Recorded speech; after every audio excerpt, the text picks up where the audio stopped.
ایک مسلمان کو یہ جاننا ضروری ہے، اللہ کی آخری کتاب قرآن مجید، جس کو اللہ تبارک و تعالیٰ نے آخری نبی محمد صلی اللہ علیہ وسلم پر نازل کیا ہے، اس کتاب کی کیا اہمیت ہے، اس کے پڑھنے کی کیا فضیلت ہے، اس کتاب کے کیا حقوق ہے، اس کتاب کو چھوڑنے سے نقصانات کیا ہوتے ہیں، یہ ساری چیزیں جاننا ایک مسلمان کے لیے ضروری ہے، ایک مسلمان کے لیے لازم ہے۔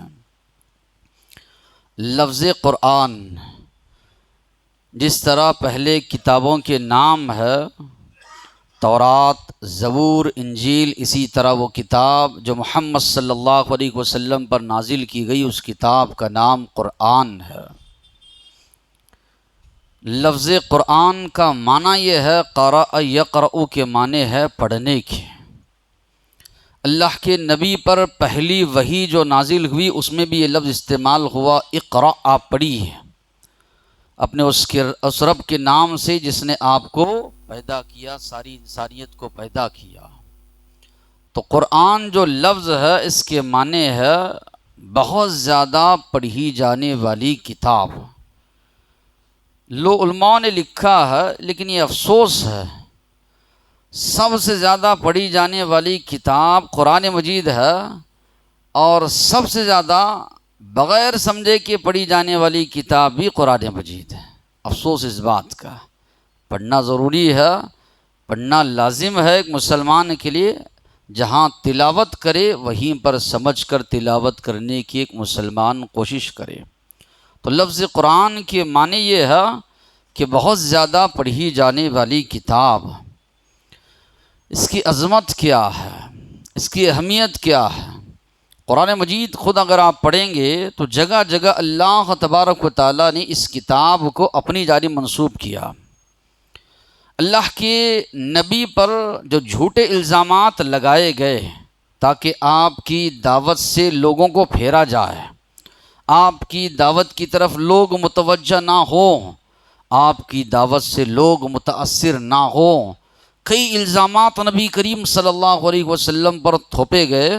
ان میں ایک الزام یہ بھی لگایا جاتا تھا، یہ اللہ کی جانب سے نازل کردہ کتاب نہیں ہے، یہ فلاں آدمی کے پاس محمد صلی اللہ علیہ وسلم جاتے ہیں، سیکھ کر آتے ہیں۔ تو اللہ تبارک و تعالیٰ نے مختلف انداز سے اس کا جواب دیا کہ یہ فلاں فلاں آدمی کا کلام یا فلاں فلاں آدمی کے پاس جا کر نبی کریم صلی اللہ علیہ وسلم سیکھ کر نہیں آتے۔ اللہ نے کہا الرحمن علم القرآن، اپنی جانب اللہ نے اس کو منسوب کیا، رحمان نے قرآن کو سکھایا۔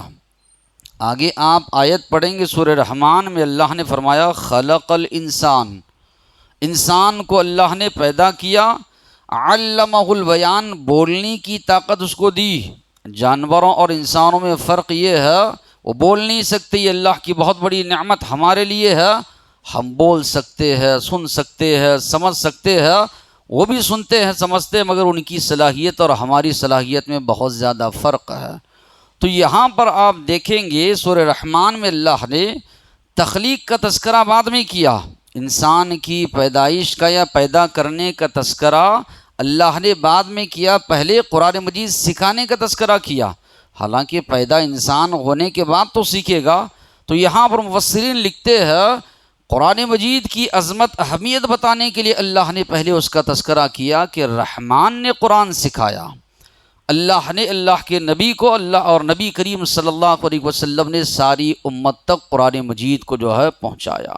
پھر اسی طرح آپ دیکھیں گے اللہ نے فرمایا وَإِنَّهُ لَتَنزِيلُ رَبِّ الْعَالَمِينَ، یہ یقیناً قرآن مجید رب العالمین کی جانب سے نازل کردہ ہے، نزل بہ الروح الامین، اس کو لے کر نازل ہوئے ہے روح الامین، اور روح کہا جاتا ہے جبرائیل علیہ السلام کو۔ ان کے نام کے ساتھ اللہ نے فرمایا امین، امانت دار فرشتہ، یعنی جیسے اللہ تبارک و تعالی وہی عطا کرتے وہی جو ہے دیتے، یا قرآن مجید کی آیات جبرائیل علیہ السلام کو عطا کرتے، ویسے ہی جبرائیل علیہ السلام نبی کریم صلی اللہ علیہ وسلم کے دل پر اس قرآن کو نازل فرماتے ہیں۔ تو یہاں پر وہ فرشتے جو سارے فرشتوں میں سب سے زیادہ قوت والے ہیں، جبرائیل علیہ السلام، اللہ کے نبی نے فرمایا دیکھا میں نے ان کو 1 2 نہیں 600 پر سارا آسمان ڈھکا ہوا ہے۔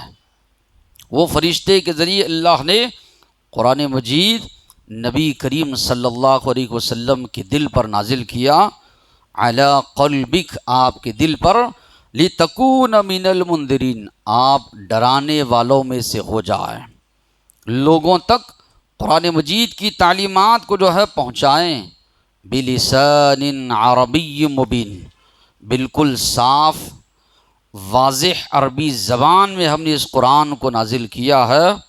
وَإِنَّهُ لَفِي زُبُرِ الْأَوَّلِينَ، اس کا تذکرہ پہلے کی کتابوں میں بھی پایا جاتا ہے، جس طرح آخری نبی محمد صلی اللہ علیہ وسلم کا تذکرہ پہلے کی کتابوں میں موجود ہے، اسی طرح قرآن مجید کا تذکرہ بھی پہلے کی کتابوں میں موجود ہے۔ تو کئی باتیں اس آیت میں اللہ نے فرمائی۔ پہلی بات جو اللہ نے فرمائی، یہ رب العالمین کی جانب سے نازل کردہ ہے، فلاں فلاں کے پاس جا کر نبی کریم صلی اللہ علیہ وسلم سیکھ کر نہیں آتے۔ اللہ نے کہا قل، آپ کہیے، لَإِنِ اجْتَمَعَتِ الْإِنسُ وَالْجِنُّ، سارے کے سارے انسان جمع ہو جائیں، سارے کے سارے جنات جمع ہو جائیں، کس بات پر؟ عَلَىٰ أَن يَأْتُوا بِمِثْلِ هَذَا الْقُرْآنِ، سب مل کر بیٹھے، آپس میں ایک دوسرے کی مدد کریں، تائید کریں، اس طرح کا قرآن لانے کی۔ اللہ نے فرمایا لا یأتون بمثلہ، اس جیسا قرآن قیامت تلک نہیں لا سکیں گے، قیامت تلک پیش نہیں کر سکیں گے۔ اللہ کے نبی پر الزام لگایا گیا کہ فلاں کے پاس سے سیکھ کر آتے ہیں، اللہ نے چیلنج کیا، سب مل کر بیٹھ جاؤ، جنات ہو انسان ہو، سب مل کر جو ہے اس جیسی کتاب لا کر بتاؤ۔ دیگر مقامات پر آپ پڑھیں گے تو اللہ نے کہا چلو قرآن نہیں لا سکتے، اس جیسے ایک سورہ لا کے بتاؤ، سورہ نہیں لا سکتے، اللہ نے کہا 10 آیتیں لا کر بتاؤ، 10 آیتیں نہیں لا سکتے، اللہ نے اخیر میں فرمایا 1 آیت اس جیسی پیش کر کے بتاؤ۔ اور ہم جانتے ہیں اللہ کے نبی کے زمانے میں جو بڑے بڑے شعراء تھے، جن کی شاعری سن کر جو ہے عرب کے لوگ سجدے میں گر جاتے تھے، اتنے بڑے بڑے شعراء، ان کی شاعری اتنی زیادہ پسند، لکھ کر کعبۃ اللہ پہ لٹکاتے تھے۔ ان کو قرآن نے چیلنج کیا۔ آج کے لوگ تو خواب میں بھی ویسی عربی نہیں سوچ سکتے، بولنا تو بہت دور کی بات۔ وہ جو عربی داں تھے، عربی جو ان کی زبان تھی، آج ان کی عربی جو ہے اتھارٹی مانی جاتی ہے کہ فلاں شاعر نے فلاں لفظ استعمال کیا ہے تو آج کے لوگ مانتے ہیں کہ اس طرح عربی بول سکتے ہیں۔ ویسے لوگوں کو قرآن نے چیلنج کیا، اس جیسا کلام لا کر بتاؤ، نہیں لا سکے۔ اللہ کے نبی کے زمانے میں آپ دیکھیے کسی نے بھی لا کر نہیں پیش کیا کہ یہ لو ہم نے قرآن جیسی آیات بنائی، صورتیں بنائی، آیات کسی نے بھی نہیں پیش کر، کوئی بھی نہیں پیش کر سکے۔ بلکہ بعض بڑے بڑے شعراء کے بارے میں آتا ہے قرآن مجید کے نزول کے بعد انہوں نے شاعری چھوڑ دی۔ لوگوں نے کہا تم تو بڑے شاعر تھے زمانے جاہلیت میں، لوگ بڑا تمہیں سنا کرتے تھے، اور آج تم شعر شاعری نہیں کر رہے ہو۔ تو وہ جواب دیتے بعد القرآن، قرآن کے بعد شعر شاعری اس میں مزہ نہیں رہا۔ تو معلوم یہ ہوا قرآن مجید بے مثال کتاب ہے، یہ اللہ کی جانب سے نازل کردہ ایک زندہ معجزہ ہے۔ کئی معجزات کئی انبیاء کرام کو دیے گئے، وقت کے ساتھ وہ معجزات ان کے ساتھ ختم ہو گئے۔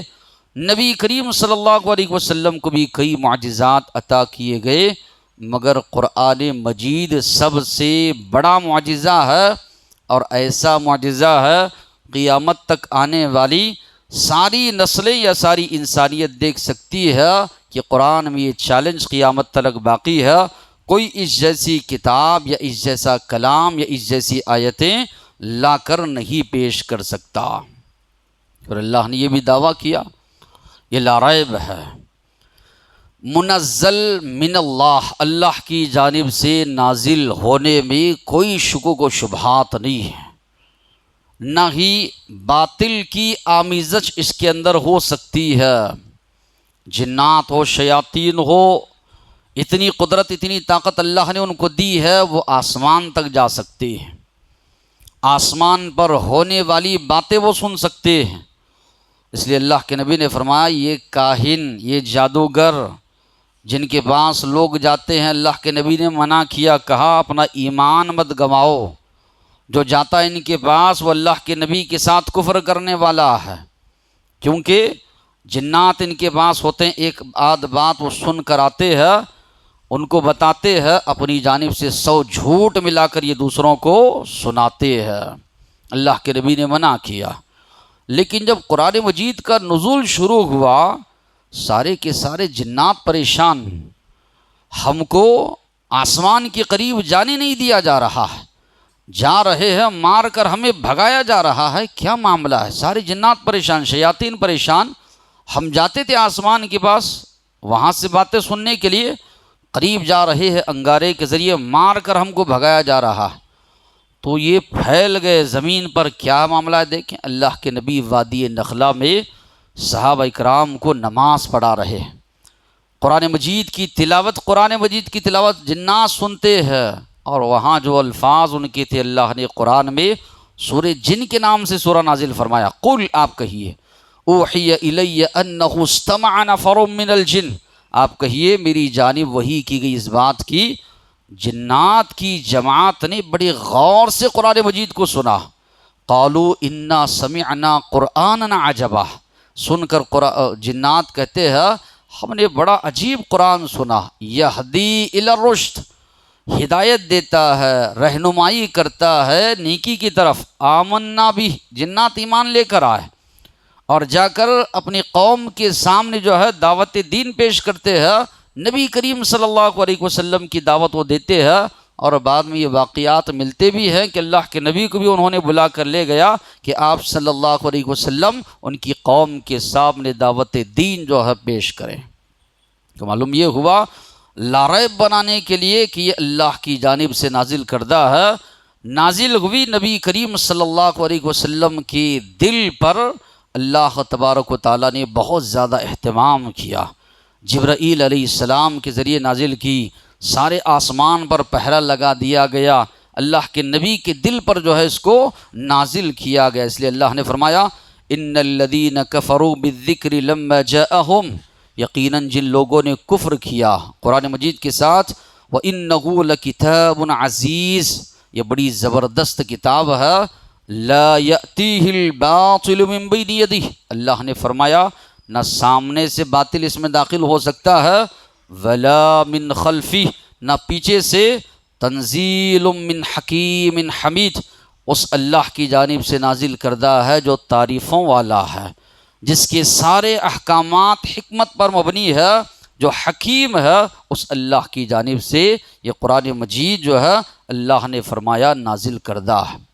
یہ زندہ معجزہ ہے، اس بات کی دلیل ہے، اللہ نے کہا ہم نے اس کو نازل کیا ہے، قیامت تلک میں اس کی حفاظت کروں گا، انا نحن نزلنا الذکر وانا لہ لحافظون، ہم نے اس ذکر کو، اس قرآن کو نازل کیا ہے اور ہم اس کی حفاظت کریں گے۔ اللہ کے نبی اور عیسیٰ علیہ السلام کے درمیان آپ فاصلہ پڑھیں گے 600 سے 700 سال کے درمیان، پوری انجیل میں انہوں نے تحریف کر ڈالی، تبدیلی کر ڈالی، تورات میں تبدیلی لوگوں نے کر ڈالی، زبور تو آج پائی نہیں جاتی، وہ مشکل، لیکن قرآن مجید 1447 سال گزر چکے ہیں، جیسے اللہ کے نبی کے دل پر نازل ہوا تھا ویسے آج تلک موجود ہے، اور ساری دنیا کے قرآن مجید اٹھا کر دیکھیے، حرف تو دور کی بات، زیر زبر کی بھی تبدیلی آپ نہیں پائیں گے۔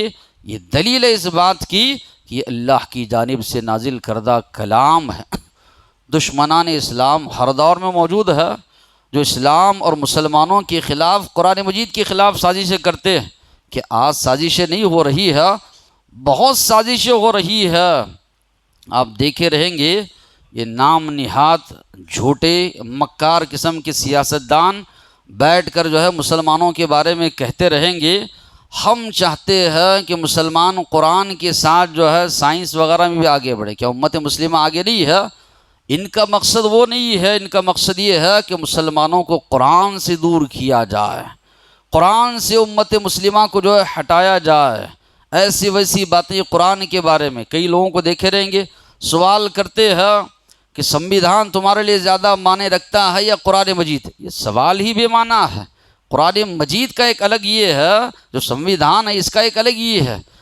الگ الگ طریقے سے لوگوں کے ذہنوں سے جو ہے اسی طرح امت مسلمہ کو قرآن مجید سے دور کرنے کی جو ہے سازشیں آج بھی جو ہے کی جا رہی ہے، آج بھی مکاریہ ہے۔ لیکن یہ اللہ تبارک و تعالیٰ نے چونکہ حفاظت کی ذمہ داری لے رکھی ہے، کوئی بھی قیامت تلک اس کے اندر تحریف یا تبدیلی نہیں کر سکتا، تبدیلی اس کے اندر نہیں لا سکتا۔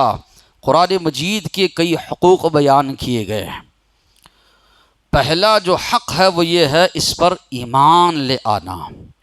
جو ایمان لے آئے گا وہی اس کی اہمیت کو جانے گا، جو ایمان لے آئے گا اسی کو ہدایت نصیب ہوگی، جو ایمان لے آئے گا اسی کو پڑھنے کی توفیق ملے گی۔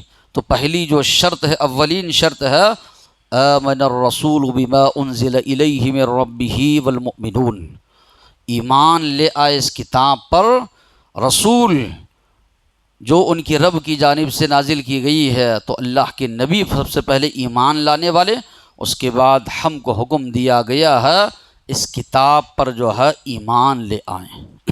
ایمان لانا اولین شرط ہے۔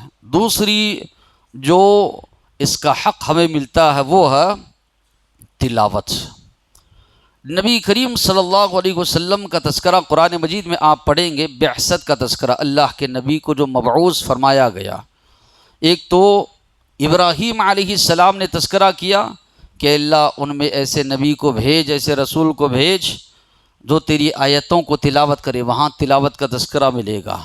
سورہ جمعہ کے شروع میں اللہ نے فرمایا هو الذی بعث فی الامیین رسولا منہم، وہی اللہ ہے جس نے امیین میں، جو قوم پڑھنا لکھنا نہیں جانتی تھی، اس قوم میں انہی میں سے ایک نبی اور رسول کو مبعوث فرمایا، یتلو علیہم آیاتہ، پہلا فریضہ اللہ کے نبی کا یہ بتایا گیا، اللہ کے نبی قرآن مجید کی آیات ان کے سامنے تلاوت کرتے ہیں۔ تو پہلا جو فرض، یا اسی طرح پہلی جو دعوت کی، یا اسی طرح بعثت کی جو بات بتائی گئی وہ یہ، نبی کریم صلی اللہ علیہ وسلم قرآن مجید کی تلاوت جو ہے کرتے ہیں۔ تو قرآن مجید کی تلاوت ایک مسلمان کرے، بہت زیادہ فوائد کتاب و سنت میں اس کے بتائے گئے ہیں کہ ایک مسلمان قرآن مجید تلاوت کرتا ہے، پڑھتا ہے تو کیا فوائد ہے۔ افسوس ہے ہمارا تعلق اس کا رمضان سے ہو کر رہ گیا۔ جس طرح کئی مسلمان آپ کو رمضان میں نماز کی پابندی کرتے ہوئے نظر آئیں گے، رمضان کے بعد نہیں آئیں گے 5 وقتہ نمازوں میں، اسی طرح قرآن کا معاملہ بھی رمضان تک لوگوں نے بنا لیا۔ رمضان کے مہینے میں دیکھیں گے 1 پارہ روزانہ پڑھ رہا ہے، 2 پارے پڑھ رہے ہیں، یا اسی طرح جتنی استطاعت حتی المقدور قرآن مجید پڑھنے کی جو ہے پوری کوشش، بھرپور کوشش مسلمانوں کی ہوتی، لیکن رمضان جانے کے بعد وہ قرآن مجید سے ہمارا تعلق نظر نہیں آتا۔ کتنے لوگ ہیں کہ جن کا جو روزانہ معمول ہے کہ قرآن مجید جو ہے اتنا میں روزانہ تلاوت کرو، اگر پڑھتے ہیں بہت اچھی بات، تلاوت کرتے ہیں بہت فائدہ مند بات، لیکن تلاوت اگر نہیں کرتے ہیں، صرف رمضان کی حد تک ہے، تو یہ بہت افسوس کی بات ہے۔ صرف قرآن مجید رمضان کی حد تک نہیں آیا، یقیناً وہ نزول قرآن کا مہینہ ہے، لیکن اس کا تعلق ہماری ساری زندگی سے ہے۔ جہاں پر ہم دیگر معاملات کے لیے وقت نکالتے ہیں روزانہ، وہیں پر ضروری ہے ہمارے لیے ہم قرآن مجید کی تلاوت کے لیے وقت نکالیں۔ اللہ کے رسول صلی اللہ علیہ وسلم جو ہے فرماتے ہیں من قرأ حرفا من کتاب اللہ، جو کوئی مسلمان اللہ کی کتاب کا ایک حرف پڑھتا ہے فلہ حسنہ، اس کے لیے نیکی لکھی جاتی ہے۔ بعض روایتوں میں 10 نیکیاں اللہ تبارک و تعالی اس کو عطا کرتے ہیں۔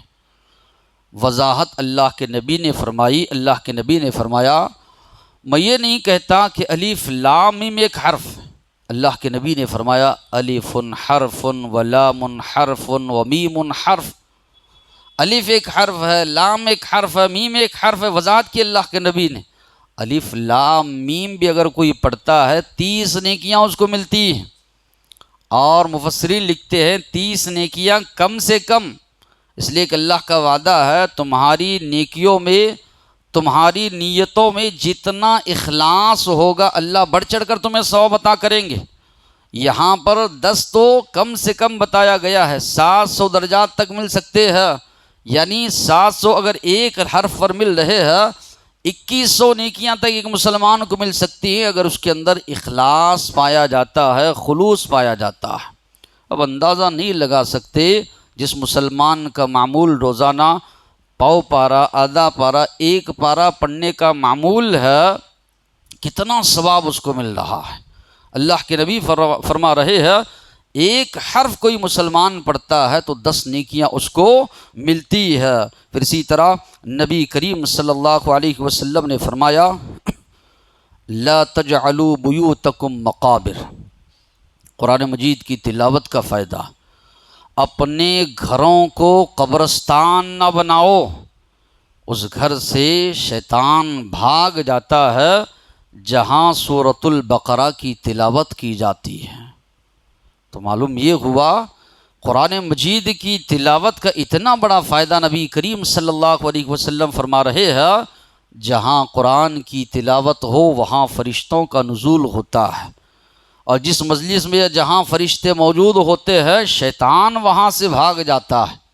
آپ لوگوں نے بارہا وہ واقعات بھی سنے، اللہ کے نبی کے صحابی بیٹھ کر سورہ کہف کی تلاوت کر رہے ہیں، بازو ان کا بچہ سو رہا ہے، گھوڑا بندھا ہوا ہے وہ بدک رہا ہے، صحابی نظر اٹھا کر دیکھتے ہیں ایک کوئی چیز قریب آ رہی ہے بادل کی شکل میں، تلاوت کر رہے ہیں گھوڑا بدک رہا ہے، رک جاتے ہیں تو گھوڑا خاموش ہو رہا ہے، پھر تلاوت کرتے ہیں تو پھر بدکنے لگتا ہے، انہوں نے تلاوت بند کی۔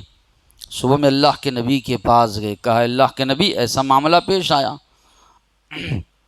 اللہ کے نبی نے فرمایا تلک السکینہ، وہ سکونت تھی، وہ رحمت تھی اللہ کی جانب سے، قرآن مجید کی تلاوت کی وجہ سے تمہارے اوپر نازل ہو رہی تھی۔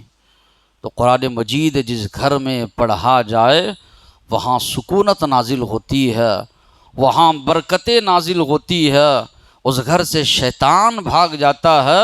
نبی کریم صلی اللہ علیہ وسلم فرما رہے ہیں، پھر اللہ کے نبی نے فرمایا یہ تمہاری سفارش کرے گا، تمہارے حق میں اللہ کے سامنے سفارش کرے گا، اے اللہ یہ بندہ تیری کتاب کی تلاوت کرتا تھا، اللہ اس کو تو بخش دے۔ اقرأ القرآن فإنه یأتی یوم القیامت شفیعا لاصحابہ، اللہ کے نبی نے فرمایا قرآن پڑھو، یہ قیامت کے دن تمہارے حق میں سفارش کرے گا اللہ کے پاس کہ اللہ یہ فلاں بندہ اپنی نیند جاگ کر اپنی مصروفیات میں سے وقت نکال کر اے اللہ تیرے کلام کی تیری کتاب کی تلاوت کرتا تھا، اے اللہ تو اس کو بخش دے، اے اللہ تو اس کو معاف فرما دے۔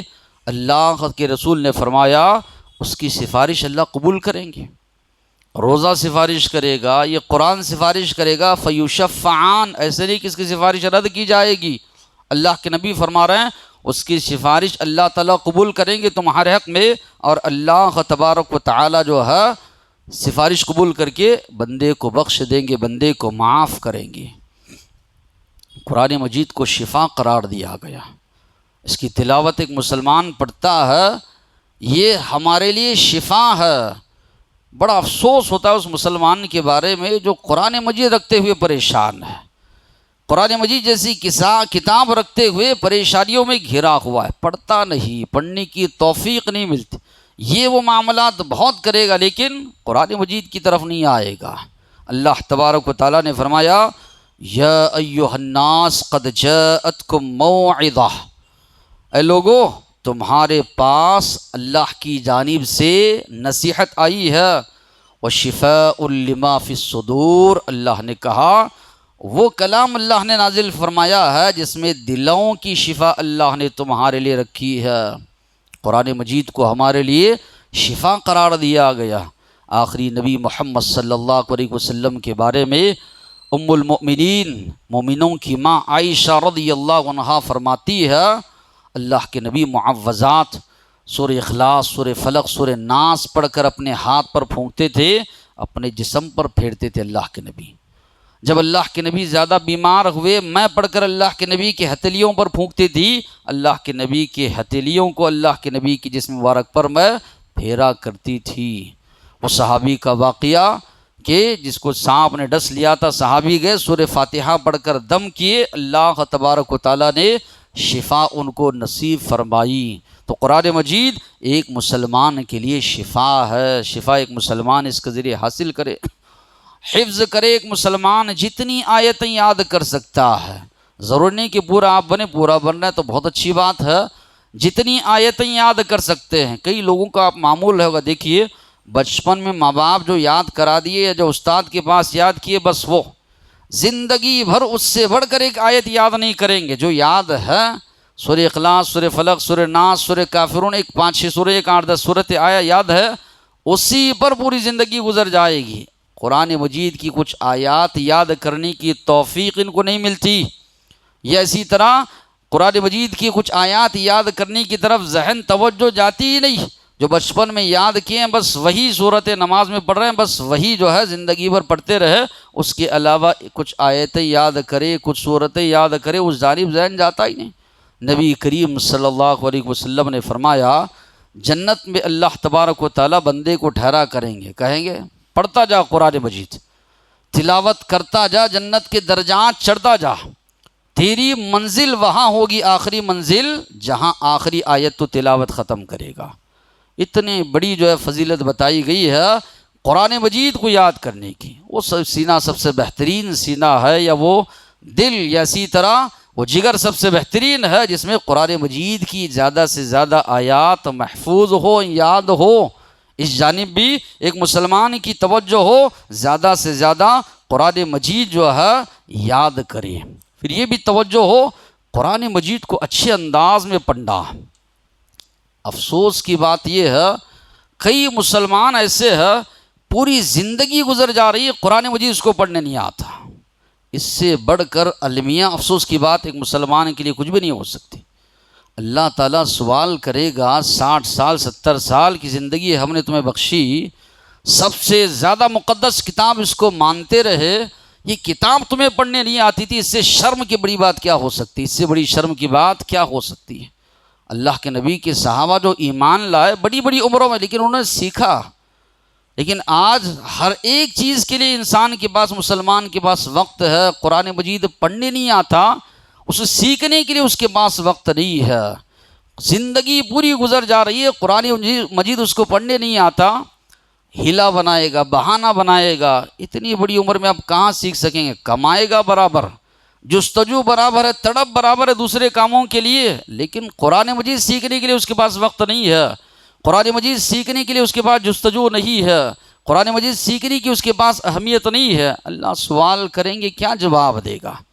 قرآن مجید کے خلاف اگر کوئی کہے جوش میں آ جائیں گے، ہو ہی نہیں سکتا قرآن مجید کے خلاف کوئی جو ہے بات کرے، سننے کے لیے تیار نہیں۔